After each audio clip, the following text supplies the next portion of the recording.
There is a lot going on between the NCAA and the University of Tennessee, the University of Florida, and Florida State University. So you might say, well, what does that have to do with LSU?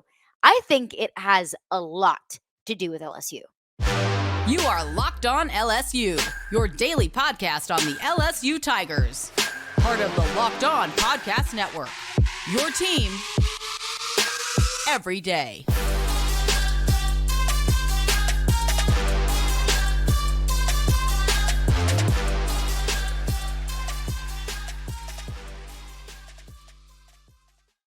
All right, what's up, y'all? Welcome into Locked On LSU. Thank you for making us your first listen every single day. We are free and available wherever you get your podcasts.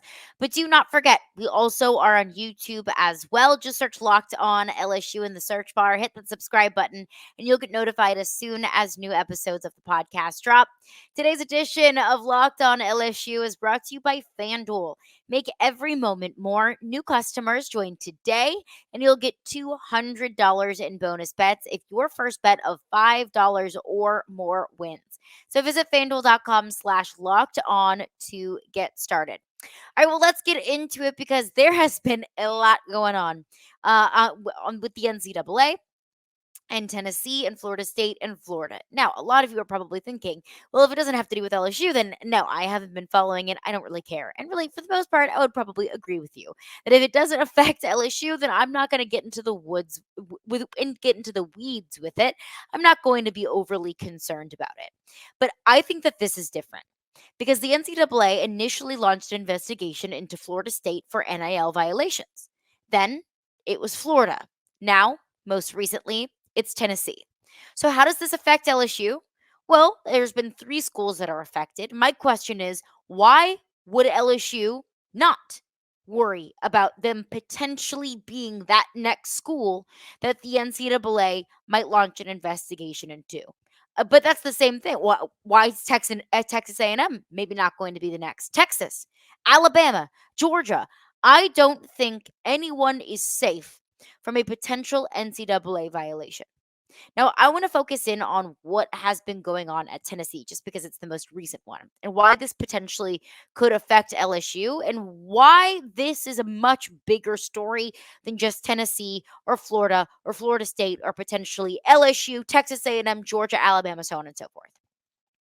So, Tennessee has been notified that that the NCAA is launching an investigation into the University of Tennessee for potential NIL violations. Now, when I first read that, probably thought the same thing that you're thinking right now. And how can you violate NIL? Like, how can you break NIL rules? Like, this is just literally a system that has no rules. How in the world could you break them? So, upon further information, we learned that Tennessee right now, and this is just what we know, there could be a lot to this that we don't quite know yet that the NCAA is investigating. So basically, in a nutshell, Tennessee was recruiting their now starting quarterback, Nico Iamaleava, who had an $8 million NIL deal. There was a collective donor that flew Nico Iamaleava on their private jet from his home in California to Knoxville. Now, the NCAA is investigating that for breaking NCAA guidances that as of May of 2022, the NCAA wrote a guidance that collectives should be held to the same standard as traditional booster rules did. So, if you're unfamiliar with that, before NIL, school boosters were not allowed to give impermissible benefits to any student or prospective student athlete. So basically, a booster couldn't give a football player a ride from the airport back to their dorm. And so as of May 2022, the NCAA again released a guidance that NIL collective and collective donors should be held to that same standard. The problem here is Nico Iamaleava was given that plane ride before that guidance. However, the NCAA is holding Tennessee accountable for a rule that's not even a rule now, it's a guidance, but holding them that if it to the point that it is a rule, to the standard that it was a rule before it was even a guidance. So essentially, it's like me telling you, hey, I think that you should wear red yesterday. And it's like, okay, well, I wore blue yesterday. Okay, well, now you're in trouble because I said that you should wear red yesterday and you wore blue. So essentially, you broke a rule. Like, kind of in overly simplified terms, that's exactly what the NCAA is doing. Now, this has been fought back heavily by the University of Tennessee, by public officials in the state of Tennessee. And the reason why I'm very familiar with this is because I do sports talk radio in the state of Tennessee. And this has been a huge topic of conversation. But the reason why I think that this is relevant for LSU is because I don't think that Tennessee, nor Florida State were the only programs and schools across the country that maybe broke a guidance before it was a guidance by the NCAA. And I don't think that those are the only three schools that the NCAA is going to hold accountable for, again, breaking those guidances before they were guidances and not even rules. So that's why I bring this up, is because I am sure that after NIL became a thing, before the NCAA even came up with a semblance of an idea of how to create rules, create boundaries, or even how to enforce those rules. I'm sure LSU was doing those things, the same things that Tennessee might have done, the same things that Florida State might have done, because they weren't against the rules, because there were no rules. So we've seen a few schools come out with the news of potential NCAA violations. And my message to you is, honestly, get ready. Gird your loins, because it's probably going to come out. Because it is no mystery and it is no secret to you, to me, to any of us, to anyone across the country, that LSU has been heavily involved in NIL. You know why? Because it's allowed and because there were no rules. So I'm just saying, get ready, because LSU could be part of this. Now, is there more to the Tennessee story that we know? Probably so. Is there going to be a lot more to the potential LSU story that may or may not come out? Things that happen behind closed doors that we won't know about? Honestly, yeah, probably so. But what I want to get into coming up next is really more so what this means for college football as a whole. Because Tennessee is taking this to court. Because Tennessee has filed a complaint to the U.S. District Court that the NCAA is violating antitrust laws for investigating Tennessee and for potentially putting any sort of NCAA sanctions on Tennessee.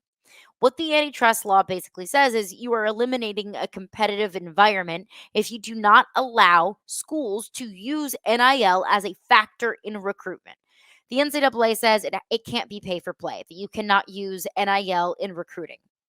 Everyone uses NIL in recruiting. Let's not be naive here. Recruiting out of high school and recruiting in the transfer portal, and it's not just football, it's baseball, it's basketball, it's women's basketball. Every sport does it.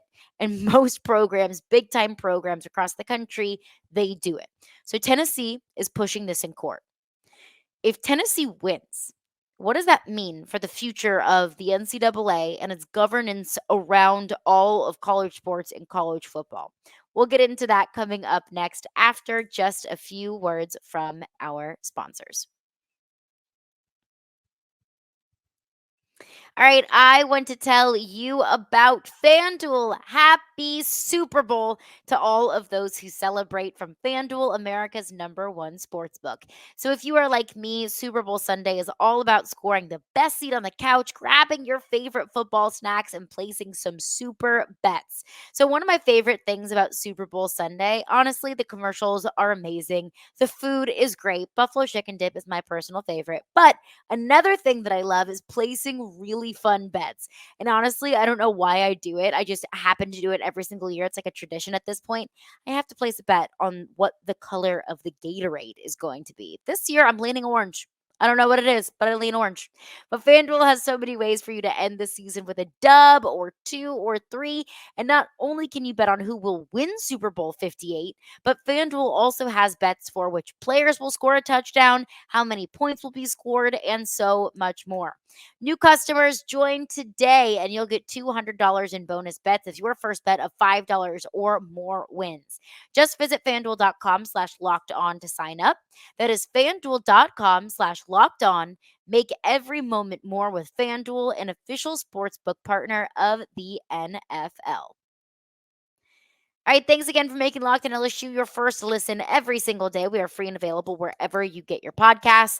Locked On has launched the first ever national sports 24/7 streaming channel on YouTube. So check out Locked On Sports today. It's here for you 24/7 and it covers the top sports stories of the day with the local experts of Locked On, plus our national shows covering every single league. So go to Locked On Sports today on YouTube and subscribe to the first ever national sports 24/7 streaming channel. All right, so we're kind of digging into NCAA against the University of Tennessee. The NCAA is trying to hold Tennessee accountable to NIL rules that were not rules at the time, and honestly, that aren't rules now. And the NCAA is trying to push back by saying you cannot use NIL in recruiting. Whereas Tennessee is saying, hey, yo, look, that's a violation of antitrust laws. That antitrust laws exists to facilitate a competitive marketplace. That's capitalism. And the NCAA essentially would be in violation of capitalism if they try to hold NCAA member schools accountable to that guidance, that attempt to add a structure of, hey, you can't use it in recruiting. Well, that's not a competitive marketplace. So where does it go from here? Honestly, I don't know what the NCAA can do. Because look, I'm in favor of rules. I'm in favor of guidance. I am in favor of having blanket NIL guidelines, laws, practices, whatever it might be, across all 50 states in America. Because right now, it's just the Supreme Court case ruled that players should be able to make money and can make money based off of their name, image, and likeness. And there is zero cap that you can put on that. The reason why there are salary caps that exist in Major League Baseball and in the National Hockey League, in the NFL, is because those are collectively bargained. And those collective bargaining agreements are allowed when there is a players' union. Those players' unions exist in the NFL, in the NHL, in Major League Baseball, in every professional league in the sport.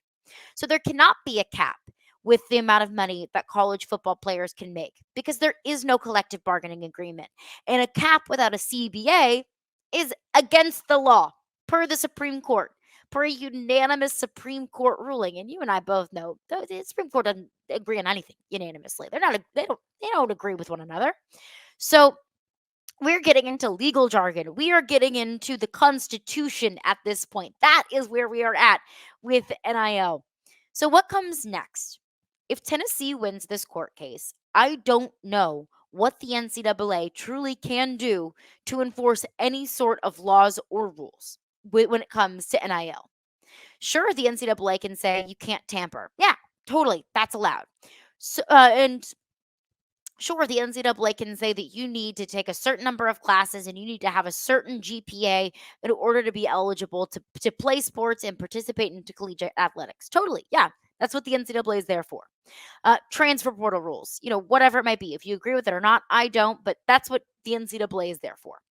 The NCAA, however, is now breaking the law if it comes anywhere close to trying to enforce rules and regulations when it comes to NIL. And if Tennessee wins this court case, then Tennessee shows that, hey, the NCAA is violating antitrust laws by trying to limit what we can do with our NIL money and by trying to apply retroactive rules to what we did and the now crimes that we have now committed in the eyes of the NCAA, even though it wasn't a crime at the time.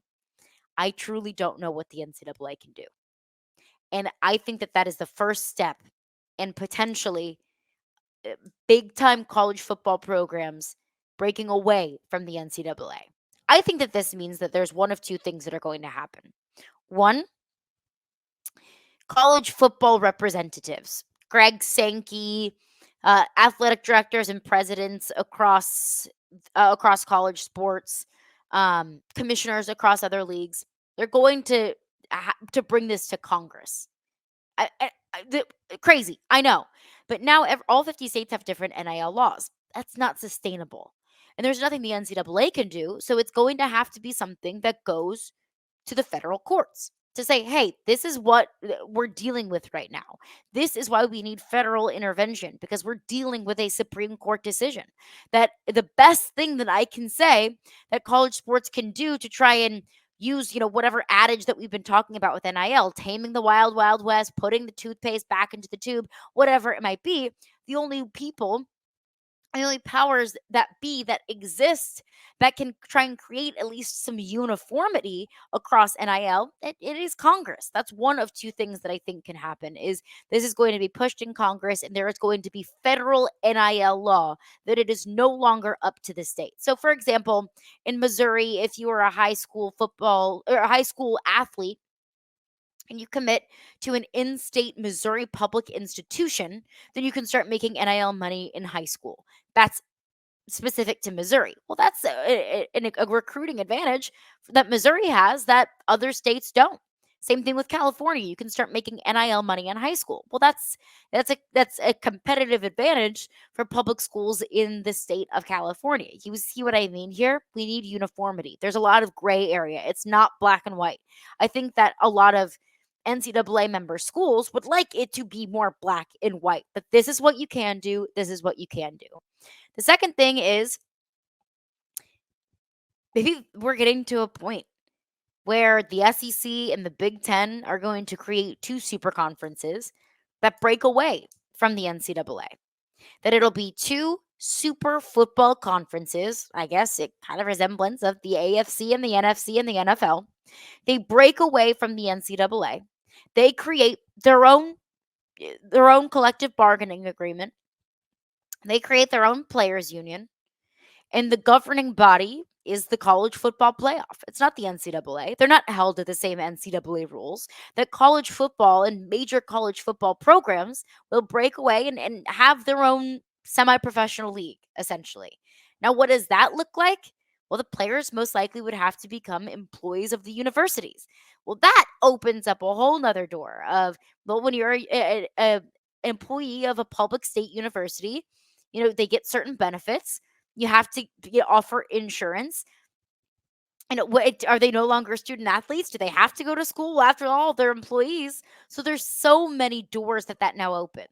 And while it solves some problems, it creates so many other problems. And other people that are way smarter than I am would probably figure out exactly what that means. But that's what I think we're getting to. And that's what I think is going to happen sooner rather than later. So how does that affect LSU? There is no super conference without LSU. That would be a football program that would be involved in potentially breaking away. We've already seen Brian Kelly, go to Capitol Hill and start campaigning for more uniformity in NIL. Does that start to become something that both Brian Kelly and Louisiana public officials start to push even harder for? I don't know. But I think that this most recent example with Tennessee, it's not Tennessee against the NCAA.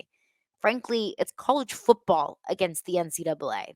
Because while it's just a battle that Tennessee is fighting for itself right now, I think it's only going to be a matter of time. That when the things that the NCAA is trying to hold Tennessee accountable for, they also are going to try to hold other big programs across college football accountable for, to try and show at least some semblance of control around NIL, when truly, frankly, the NCAA has no control over NIL. Super, super fascinating. We'll continue this conversation coming up next. All right, rolling along here, locked on LSU. Want to get into some Senior Bowl thoughts. I do want to get into players, LSU players that are at the Senior Bowl. I saw a video of Charles Turner catching a little touchdown pass in some of the drills today, so it was fun to watch and fun to follow some coverage from all of the LSU beat writers and people that are there. representing LSU. So we'll get into more of that on tomorrow's edition of Locked on LSU. But one thing that I did want to touch on is the fact that Jaden Daniels is not there. Now, honestly, I knew that Jaden Daniels had gotten the invitation earlier on in the season. And I hadn't really thought about it. I don't know if it was just because I assumed him to be there or I assumed him just to not be there. I hadn't really thought about it, to be honest with you. I was more so thinking Jaden Daniels in the NFL draft. Now, I think the Senior Bowl, it's if you've never been able to go, it is an absolute blast of an actual game and of a week, and just a really cool initiative to get maybe some guys that aren't known to be the top 5, top 10, even first round draft picks, just to get them in front of the eyes of general managers and owners across the league and to have those interviews, to just to kick off the draft process and to kind of facilitate in the draft process. Because I can only imagine, and I don't think this gets talked about enough, how difficult that is, like mentally, emotionally, physically, to go from being a big fish in a small pond, being the guy in college, and then transitioning into this new process that might feel completely foreign. Now you're a teeny tiny fish in the most massive pond that there is. You're going through interviews. What do you expect? It's just a lot. It's a changing time. It's just a transitional period where you're going from something that you've known for 3, 4, even 5 years to now something that's completely new and different. So I think the Senior Bowl is such a wonderful event. It's a wonderful initiative for all of these players. It's a wonderful opportunity for NFL coaches and general managers to get a kickstart on the process. And I think Jim Nagy, who's the head of the Senior Bowl, does a fantastic job getting some eyes and some notoriety around the event. So overall, huge fan of the Senior Bowl. Jaden Daniels is not there, and I don't think that there is any sort of big underlying meaning there, or that he's injured or anything like that. I'm not overly concerned about it, because when you think about it, the Senior Bowl is a great opportunity to get in some work and to get in front of GMs and coaches in the NFL. Jaden Daniels right now is projected to be a top 10 pick, even a top 5 pick. As much as I absolutely love the Senior Bowl, I don't know if Jaden Daniels necessarily needs the Super Bowl. I'm gonna say that a couple times. If Jaden Daniels needs the Senior Bowl, I don't think that he does. He's already projected to be, a top 3 quarterback taken in this year's draft, even a top 3 pick in this year's draft. So I wouldn't be overly concerned about it if you saw something that Jaden Daniels isn't there and you're thinking, "Oh my goodness, why not? What's going on? Is he hurt? Like, what's going on here?" I think it's just simply because he did enough in the regular season, won the Heisman Trophy, showed what he could do, showed his development from year 1 to year 2, that he just simply did not need to go to the Senior Bowl. He doesn't need to be in the eyes of GMs and coaches across the National Football League, because he's honestly already there. So I wouldn't think too much into it. It's not that big of a deal. I think that it's going to be okay, but it is cool to see a whole lot of LSU, former LSU players representing LSU at the Senior Bowl. So we'll get some more Senior Bowl content broken down on the podcast coming up on tomorrow's edition of Locked On LSU. Plus, on tomorrow's edition of Locked On LSU, I'm going to touch on some transfer portal thoughts. There are lots of that I've seen on LSU Twitter, some very strong feelings, one way or another, on LSU's transfer portal haul, and maybe lack thereof. So we'll touch on that tomorrow. Did LSU do enough in the transfer portal so far in the transfer portal window? We'll get into that coming up on tomorrow's edition of Locked on LSU.